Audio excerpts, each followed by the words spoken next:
नमस्कार, अफसरनामा में आप सभी का स्वागत है। मैं हूं आदित्य नामदेव।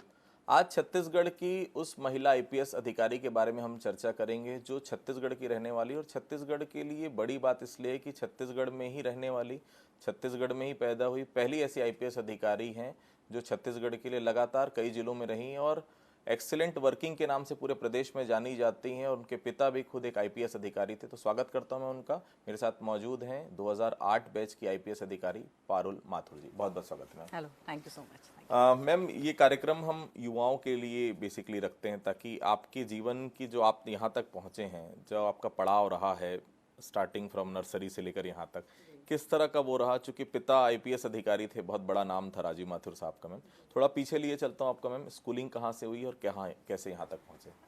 पापा क्योंकि ज़्यादातर मध्य प्रदेश साइड में पोस्टेड थे शुरुआती दौर में, तो हम लोग उनके साथ जगह जगह जहाँ जहाँ उनका ट्रांसफ़र होता था, तो सागर, सतना, रीवा, भोपाल, ग्वालियर, जबलपुर, कई शहरों में रहे मध्य प्रदेश में। और फिर स्टेट बनने के जस्ट पहले 99 में हम लोग रायपुर आए पापा के साथ। तो 12th की पढ़ाई मैंने अपनी रायपुर से कंप्लीट करी है। रायपुर में मैम होली क्रॉस कांपा स्कूल है जहाँ से आप पल पल बढ़कर निकले मैम। और सबसे बड़ी बात मैम, छत्तीसगढ़ में हम देख रहे हैं मैम सिविल सर्विसेज में बहुत ज़्यादा लोग जा नहीं पाते, और आंकड़े भी हम देखें तो मैम पहली आईपीएस अधिकारी हैं जो छत्तीसगढ़ में पैदा हुई, यहीं स्कूलिंग हुई और आपकी आप इस जगह पर पहुंची।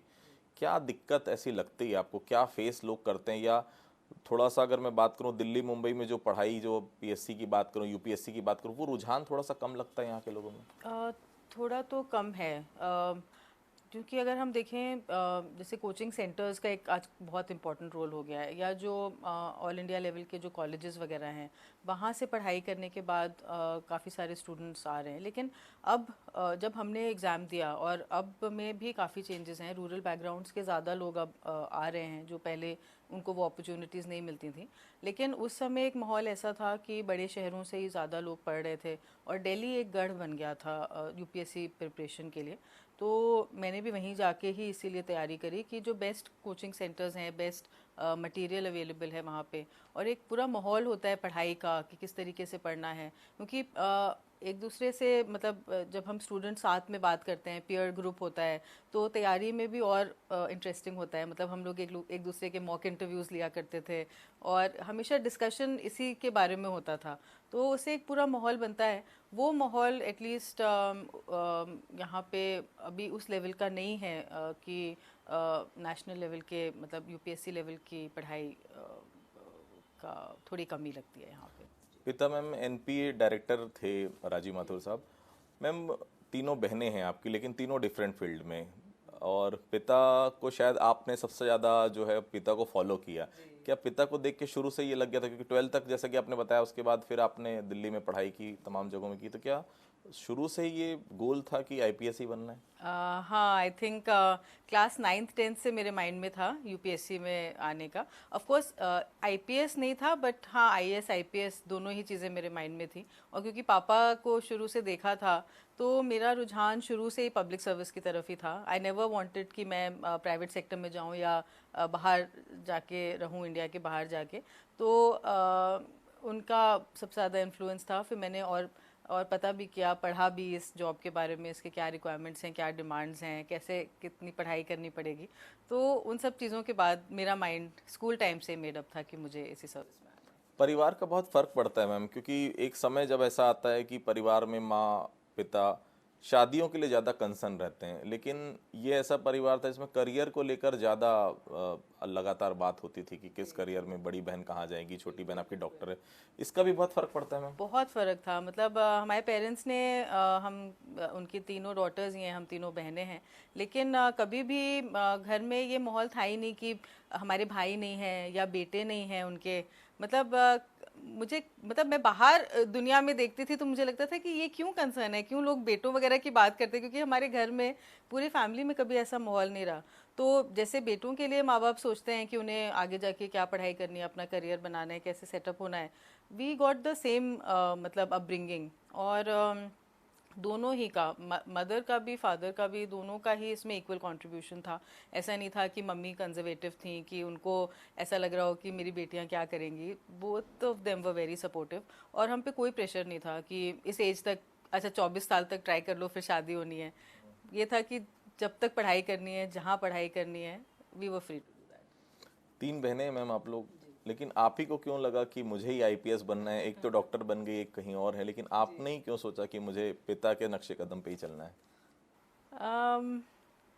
आई थिंक अंदर से मुझे एक इंस्पिरेशन थी कि मतलब हम जिस देश में हैं, जिस जगह पे हैं, वहाँ के लोगों के लिए कुछ करें। और उनकी मदद करने का सबसे अच्छा अगर कोई जॉब है तो सिविल सर्विसेज से अच्छी कोई जॉब नहीं है। क्योंकि हम ऐसी पोस्ट पे होते हैं कि जहाँ पे भी पोस्टेड हैं, किसी भी सर्विस में हैं, तो पब्लिक का वाकई में इम्पैक्टफुल एक चेंज ला सकते हैं उनकी लाइफ में। उनको एक गवर्नमेंट की जितनी सुविधाएं हैं उनको प्रोवाइड करा सकते हैं। तो आई थिंक कुछ वो आइडियल्स थे मेरे मन में शुरू से ही, उन आइडियल्स को फॉलो ही करते हुए मैं इसमें आई। आर्ट्स के सब्जेक्ट आपने चूज़ किया था कि 2008 में आप आईपीएस सेलेक्ट हुए हैं।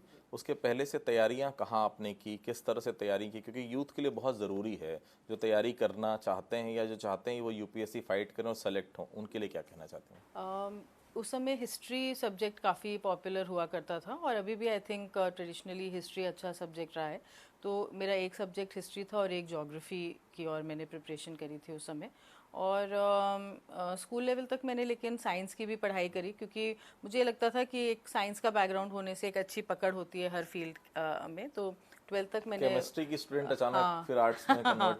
फिजिक्स केमिस्ट्री बायो था 12th तक, लेकिन कभी मेडिकल की मैंने नहीं सोचा था। तो उसके बाद सीधे हिस्ट्री में स्विच ओवर हुई मैं, और उसी एक ही लक्ष्य को लेके मैं चली। मतलब मैंने अपने मन को कभी भटकाव नहीं किया। मैंने ये नहीं किया कि मैं ये भी एग्ज़ाम दे दूँ, वो भी एग्ज़ाम दे दूँ, यहाँ भी बैठ जाऊँ, वहाँ भी बैठ जाऊँ। आई थिंक मैंने अपनी लाइफ में ये एक ही एग्ज़ाम दिया और इसी में मैं सेलेक्ट हुई। इसके अलावा मैंने कोई और इंटरव्यू भी नहीं दिया आज तक, एक ही इंटरव्यू दिया लेकिन अपनी आज के लाइफ में। यूथ में है मैम, ये भी कर लेते हाँ हैं, बैंकिंग भी देख लेते हैं, फिर एमबीए भी कर हाँ, लेते हैं, फिर जर्नलिज्म भी कर लेते हैं। ये यस ऐसा नहीं लगता कि यस, ये भटकाव ही कारण है कि आप गोल को अचीव नहीं कर पाते? थोड़ा सा अपने आप में आई थिंक या तो कॉन्फिडेंस की कमी हो सकती है, या फिर ये एग्ज़ाम अपने आप में इतना चैलेंजिंग है कि मैंने तो कई लोग ऐसे भी देखे, मैं क्योंकि जेएनयू में पढ़ी थी, लोग 5-5 6-6 अटेम्प्ट्स दिए जा रहे हैं, अपनी जो यूथ का जो बेस्ट ईयर्स हैं इस एग्ज़ाम को दिए जा रहे हैं। तो उसके बाद जब नई सिलेक्शन होता था तो बहुत ज़्यादा फ्रस्ट्रेशन भी हो जाता है उसमें। तो ऐसे में एक बैकअप ऑप्शन होना या बैकअप करियर होना कोई गलत बात नहीं है, लेकिन ये एग्ज़ाम इतना डिमांडिंग है कि आपका फुल कंसंट्रेशन मांगता है। तो इसमें अगर बीच में कुछ और चीज़ों की तैयारी शुरू कर दी या कहीं और ज्वाइन कर लिया तो उससे एक इम्पैक्ट तो पड़ता ही है। बहुत कम लोग ऐसे होते हैं मैम जो जिस स्टेट में पढ़ाई करते हैं, जिस स्टेट में पैदा होते हैं, उनको वही कैडर मिले। ये बहुत कम लोगों को होता है। यहाँ से हालांकि प्रशांत जी भी हैं और आप भी हैं, दोनों और एक ही बैच के हैं दोनों। चूज किया था छत्तीसगढ़ की पहले से सोच के रखा था कि यही स्टेट चाहिए, कि या फिर वहाँ से मिला छत्तीसगढ़ कैडर? तो एक उस समय एक ऑप्शन हम लोग को भरना पड़ता था कि हमारा होम स्टेट कौन सा है और क्या हम अपने होम स्टेट में जाना चाहेंगे अगर वहाँ पे वैकेंसीज हैं। तो मैंने दोनों के लिए येस भरा था, छत्तीसगढ़ को होम स्टेट देते हुए कि हाँ मैं छत्तीसगढ़ में जाना चाहूँगी। And I was very fortunate कि उस साल छत्तीसगढ़ में इनसाइडर वैकेंसी थी जो मुझे वो मिला। वरना जब वो व्हील घूमता है वो कहीं पे भी कोई भी कार्डर अलॉट हो सकता है, लेकिन अपने स्टेट में ही आके काम करने का मौका मिलना मेरे लिए बहुत गर्व की बात थी। प्रो और कॉन्स दोनों रहते हैं मैम एक स्टेट में जब हम काम करते हैं। पिता भी यहीं रहे हैं, माँ भी यहीं, चाचा मामा, ऐसे बहुत सारे जो ऐसे रिलेशन हो जाते हैं जो कहीं ना कहीं जी ये जी मेरा जी। ये काम, ये मेरा वो काम। तो क्या हाँ हाँ पॉजिटिव हाँ। रहा, निगेटिव रहता है, क्या रहता है मैम? क्या फील किया इतने सालों में आई आपने? थिंक जो मेरे मतलब पापा के साथ के जो सीनियर्स थे उनको तो मैं पहले तो अंकल और आंटी बुलाती थी, फिर मुझे उन्हें सर और मैम बुलाना शुरू करना पड़ा। और ऑफ कोर्स बहुत सारे लोगों ने मुझे यहाँ बचपन से देखा था, तो उनकी अपेक्षाएं होती हैं कि अब मैं इस पोस्ट पे आ गई हूँ तो उनके लिए भी कुछ करूँ। तो आई थिंक वो मुझे जानते ही थे, जहाँ जिसका भी कोई फेयर काम है या कुछ है तो कभी उसमें कोई प्रॉब्लम नहीं रही है। लेकिन मुझे तो इसमें ज़्यादा पॉजिटिव्स ही नज़र आए। इस पोस्ट में पहुंचने के बाद आदमी बहुत संकुचित हो जाता है मैम, अपनी जॉब से मतलब, अपने परिवार से मतलब। लेकिन आपके दोस्त कहते हैं कि आज भी बहुत फ्रेंडली आप हैं, बहुत मदद करते हैं। नीतू मैडम से ही आज बात हुई, बोले मेरे को लैंग्वेज प्रॉब्लम था, मेरे को जहाँ समझ में नहीं आता था पारुल मुझे समझाती थी। ये आज भी मेंटेन करके रखा है आपने? I really try to. और सर्विस के ही नहीं, स्कूल कॉलेजेस के फ्रेंड से भी मैं कोशिश करती हूँ टच में रहूँ, क्योंकि असली दोस्ती वहीं होती है। सर्विस में आने के बाद एक अलग माहौल होता है, लेकिन पुराने दोस्त और अपने आप को भूलना नहीं चाहिए। हम कहाँ से बड़े, शुरुआत हुई है, कहाँ से बड़े हुए हैं, अपने आप को ग्राउंडेड और हम्बल रखना आई थिंक बहुत ज़रूरी है। हमारी सर्विस में प्रॉब्लम यह है कि हर कोई यस सर ही करता है, कोई हमारे मुंह पे हमारे बारे में कोई नेगेटिव नहीं बोलता, कोई हमसे डिसएग्री नहीं करता, सारे जूनियर्स भी हमेशा यस ही बोलते हैं। तो इसलिए अपने आप को भूल जाना बहुत आसान होता है उसमें। लेकिन आई ट्राई कि मैं ग्राउंडेड रहूं और जो मेरे आसपास के लोग हैं उनको वैल्यू करते हूँ। बेमितरा, मुंगेली, जांजगीर और गरियाबंद, अब बिलासपुर मैम, अब डीआईजी हो चुकी हैं आप एसएसपी बिलासपुर की पोस्ट में। पांचवा जिला है ये आपका मैम। एक महिला आईपीएस अधिकारी के लिए इतने जिले बहुत महत्वपूर्ण होते हैं, क्योंकि पुरुष भी एसपी जो रहते हैं वो भी इतने जिले एक साथ नहीं कर पाते। अच्छा रिकॉर्ड अभी तक का जो मैंने देखा है मैम। चैलेंजेस कहाँ मांगती हैं आज भी महिला अधिकारियों के लिए मैम? मैं बहुत फॉर्चुनेट हूँ, क्योंकि छत्तीसगढ़ एक ऐसा स्टेट है जहाँ महिला अधिकारियों को इंडिपेंडेंट चार्जेस और जिले दिए जा रहे हैं। मेरी बहुत सारी बैचमेट्स हैं जिनसे बात होती है दूसरे स्टेट्स में, वहाँ पे ये समझा जाता है कि महिलाएं अप टू द मार्क नहीं हैं, या उनको फील्ड पोस्टिंग्स देने में लोग अभी भी कतराते हैं।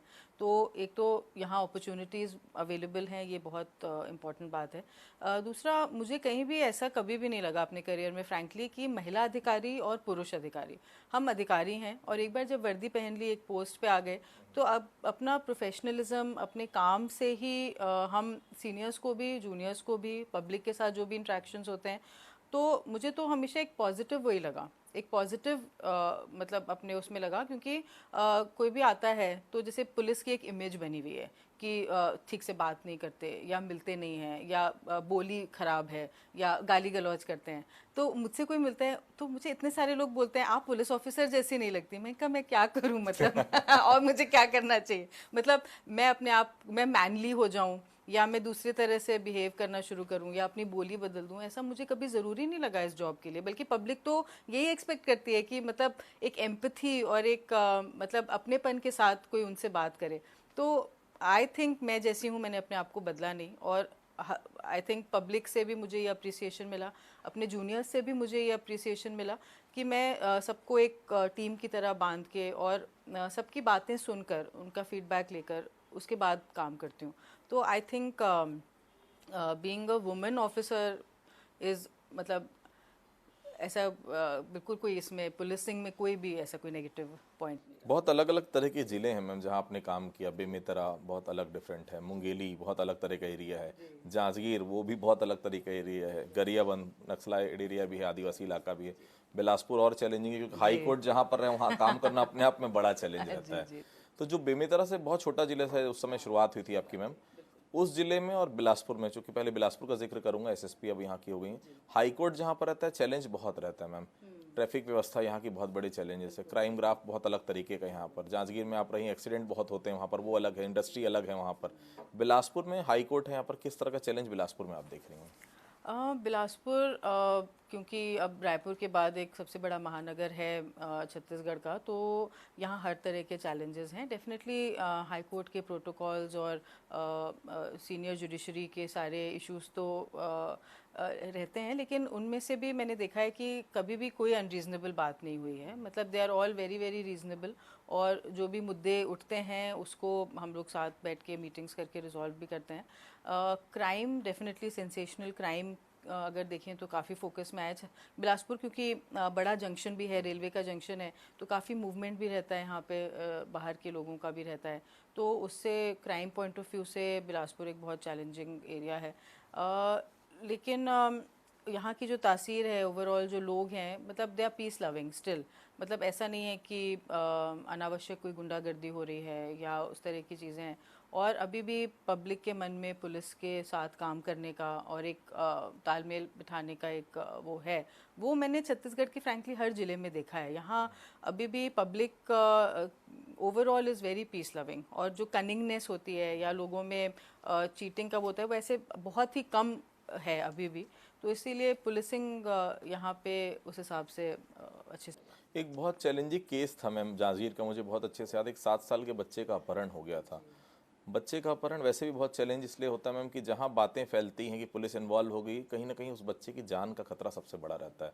वो इंसिडेंट याद आता है कि जब बच्चा बरामद हो गया था तो माँ पिता जो जो दिल से जो दुआएं निकलती हैं वो दिल को कहीं ना कहीं राहत देती हैं। हाँ, और एज अ मदर तो मैं और ज़्यादा मतलब इन्वॉल्व थी उस केस में, क्योंकि उसमें एक रैंसम कॉल ऑलरेडी आ गया था। तो हम लोगों का प्राइमरी कंसर्न ये था कि ऐसा कोई भी परिस्थिति ना बने कि बच्चे को कोई भी नुकसान हो जाए, क्योंकि उसके बाद अगर हमने आरोपी को पकड़ भी लिया और बच्चा को नहीं बचा पाए या रेस्क्यू कर पाए, तो वो एक पर्सनल मतलब लॉस होता सभी के लिए। तो उसमें अच्छी बात ये हुई कि मैं उस समय जांजगीर में थी, यहाँ पे काबरा सर आईजी थे, प्रशांत मेरा बैचमेट है वो यहाँ पे एसपी था। तो हम लोग मतलब तुरंत एक टीम जैसे बन गए थे। काबरा सर ने सबको मोबिलाइज़ किया, और यहाँ की साइबर सेल की टीम हो, यहाँ के एडिशनल एसपीज़ हों, टीआईज़ हों, हम लोगों को लोकेशन बिलासपुर साइड की मिलने लगी थी, तो सब इमिजिएटली एक्टिवेट हुए। और जिस मतलब मॉर्निंग में घटना हुई, रात के 10 बजे के आसपास हम लोगों ने बच्चे को रेस्क्यू किया, और फिर मैं खुद लेके उसको उसके पेरेंट्स के पास छोड़ने गई। तो वो एक बहुत सेटिस्फाइंग मोमेंट था जब उस माँ की मतलब चेहरे की खुशी और राहत को देखा, तो I felt really really good. Baloda बाजार में पहली पोस्ट टीआई बलौदा बाजार की पोस्ट में आप रही जब प्रोविजन पीरियड था मैम, उस समय कहा जाता था कि जहां आप रहती वहाँ सांप भी आपके साथ रहते थे, वो क्या वाक्य था मैम? वो तब रायपुर का ही पार्ट था बलौदा बाजार। तो अमित कुमार सर मेरे एसपी थे, तो उन्होंने बोला कि तुम बलौदा बाजार में अपना ट्रेनिंग पीरियड करो, वो थोड़ा दूर भी है मुख्यालय के, तुम्हें एक इंडिपेंडेंट चार्ज में मज़ा आएगा। मैंने कहा हाँ सर बिल्कुल। तो मैं जब वहाँ पहुँची तो सर ने कहा तुम एसएचओ वाले क्वार्टर में रहना, तुम्हें तब पूरा फुल एक्सपीरियंस होगा कि एक एसएचओ कैसे रहता है। मैंने कहा, ठीक है सर। तो जब उस क्वार्टर को थोड़ा ठीक ठाक कराया, उसमें रहने लगी, तो कभी बेडरूम में सांप निकल आए, कभी ड्राइंग रूम में सांप निकल आए। तो मैं कुछ रातें वहाँ बिताने के बाद मैंने सर से कहा सर प्लीज़ यहाँ तो मैं सांपों के बीच में रह रही हूँ, प्लीज़ मुझे सर्किट हाउस में रहने की परमिशन दे दीजिए। तो उन्होंने उसको अलाउ किया। बट हाँ, ये एडवेंचर्स हैं शुरुआत में। कमरे में भी मज़ा आप आया। जाती थी तो मुझे पता चला कि आप थाली बजाते हो जाती थी, कहीं दिख तो नहीं रहा। वहाँ बेड के नीचे से एक दिन सांप निकल आया था एक्चुअली। तो मैं तो हमेशा वो पूरी लाइट वाइट ऑन करके और हल्ला करते हुए घुसती थी कि भैया जिसको भी सांप को निकलना है वो पहले ही निकल जाए। मैम, रेल एसपी जब आप थी तो चेतना कार्यक्रम काफी सुर्खियां बटोरा था, आज भी वो चेतना कार्यक्रम चल रहा है, उसके पीछे की सोच क्या थी उस कार्यक्रम की? वो एक मेरे लिए पर्सनली बहुत सेटिस्फाइंग प्रोजेक्ट था, और उसमें यूनिसेफ के साथ मिलके उस प्रोजेक्ट की फंडिंग हुई, और आज भी वो प्रोग्राम कई जिलों में संचालित है। उसमें हुआ क्या था कि मैं एसपी रेल थी, तो चरौदा एरिया हमारे अंडर में आता था, और वहाँ के एक स्कूल में एक छोटी बच्ची 3rd-4th क्लास की बच्ची का स्कूल में ही अब्यूज़ एक टीचर के द्वारा किया जा रहा था। तो उसमें हम लोगों ने केस वगैरह रजिस्टर किया। उसके बाद मैं उस स्कूल में गई जस्ट बच्चों से बात करने के लिए, मिलने के लिए, क्योंकि 3री-4थी क्लास के बच्चों को ये समझ भी नहीं होती है कि अगर ऐसा कोई अब्यूज़ उनके साथ हो रहा है तो उसके कैसे बात करें, उसके बारे में कैसे चर्चा करें, और पेरेंट्स को भी बहुत सी संशय होती हैं। तो जब मैं उस स्कूल में गई, वहाँ मुझे ऐसा लगा कि इसको एक प्रोग्राम के रूप में हमें सभी जगह करना चाहिए, क्योंकि छोटे बच्चों से बात करना, specially class 5th and below, good touch क्या होता है, बैड टच क्या होता है, पॉक्सो एक्ट क्या है, स्कूल की क्या जिम्मेदारियां हैं, टीचर्स की क्या जिम्मेदारियां हैं, जब ऐसे कोई इंसिडेंट सामने आता है, पेरेंट्स को कैसे रिएक्ट करना चाहिए, और सबसे बड़ी बात कि पुलिस ऑफिसर्स को उन बच्चों से कैसे बात करनी चाहिए, उन सब की एक ट्रेनिंग, एक बहुत ही सेंसिटिव वो सब्जेक्ट था। तो मैंने यूनिसेफ से बात करी, वहाँ पे कुछ संपर्क थे, पुलिस मुख्यालय में भी मुझे बहुत सपोर्ट मिला इसका। तो हम लोगों ने 20 जिलों के एसपी से पत्राचार किया। वहाँ के ऑलमोस्ट 200 ऑफिसर्स की कई फेजेस में ट्रेनिंग हुई, जिसको चेतना प्रोग्राम नाम दिया गया, child empowerment through knowledge and awareness, Chetna. क्योंकि बच्चे को एम्पावर करना ज़रूरी है, उसको समझाना ज़रूरी है कि ये चीज़ें क्या होती हैं, इसके बारे में बात करना ओके है, मतलब इसको छुपाने की ज़रूरत नहीं है। तो उसमें हम लोगों ने कई तरह की फिल्म्स बनाई, पोस्टर्स बनाए, उनको रिलीज़ किया। तो ये एक प्रोजेक्ट ऐसा था जो मुझे पर्सनली बहुत मेरे दिल के करीब है जी। मैम, जब किसी महिला की शादी हो जाती है तो पति के लिए शायद वो जॉब छोड़ देती है या जहाँ पति रहते हैं वहाँ शिफ्ट हो जाते हैं। आपके साथ शायद थोड़ा उल्टा है, थोड़ा क्या पूरा ही उल्टा है कि आपके चलते आपके हस्बैंड ने जॉब छोड़ी और फिलहाल यहाँ सेटल हैं वो।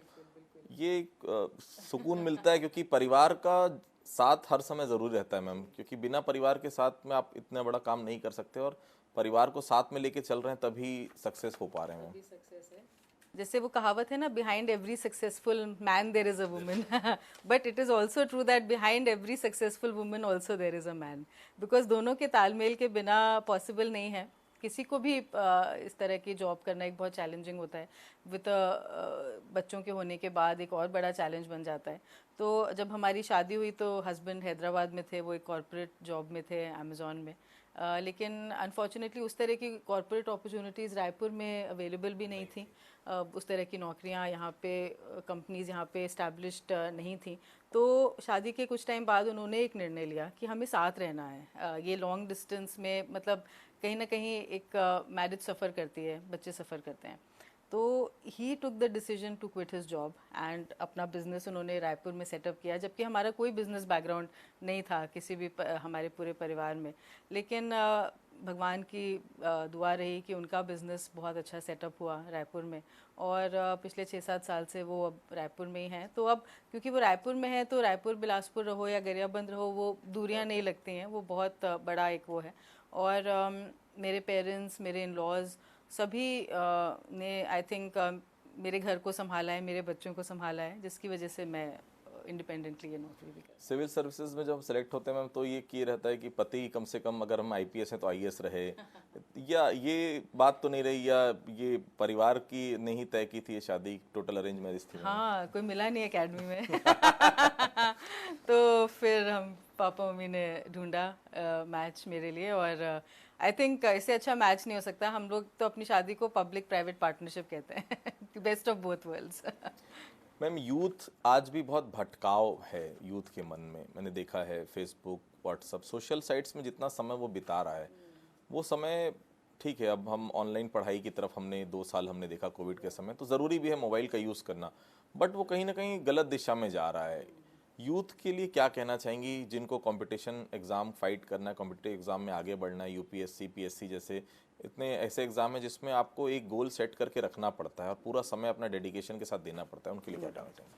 आजकल डिस्ट्रैक्शंस बहुत ज़्यादा हैं डेफिनेटली, और सोशल मीडिया तो आई थिंक एक ऐसी चीज़ है कि उसमें घंटों भी बर्बाद हो जाएं पता ही नहीं चलता। वो वीडियोस देखते रहो, फोटोज़ देखते रहो, मतलब वो एंडलेस है।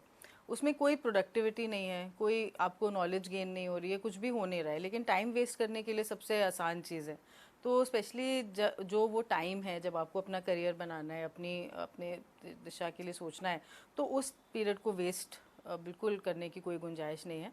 हाँ, ब्रेक लेने के लिए या थोड़े बहुत मतलब एंटरटेनमेंट के पॉइंट ऑफ व्यू से वो ठीक है, लेकिन अपना फोकस, अपनी पूरी एनर्जी जो है, किसी भी कोई भी गोल हो, यूपीएससी एक इकलौता गोल नहीं है कि कुछ भी करना है लाइफ में, आगे बढ़ना है, तो स्पेशली अपना जो कॉलेज का पीरियड है वो ही एक ऐसा टाइम है जिसको आप टाइम पास करके पूरा वेस्ट भी कर सकते हैं, या उसी टाइम को यूज़ करके अपनी लाइफ को कहीं अच्छी दिशा में ले जा सकते हैं। तो मेरा यही मैसेज है कि उस पीरियड की अहमियत को रिकग्नाइज़ करें और उसको ऐसे ज़ाया ना करें कि बाद में उससे रिग्रेट्स हों। यूपीएससी में अभी भी बहुत कम लोग हैं मैम जो सेलेक्ट होते हैं, छत्तीसगढ़ की मैं बात कर रहा हूँ, उनके लिए क्या कहना चाहिए? किस तरह से उनको तैयारी करना चाहिए ताकि वो उस जगह तक पहुँच सकें जहाँ तक आप पहुँचे हैं? आई थिंक अब जो रिस्ट्रिक्शन है कि हम कहाँ रहते हैं या हमें कहाँ से तैयारी करनी है, वो बहुत कम होते जा रहे हैं।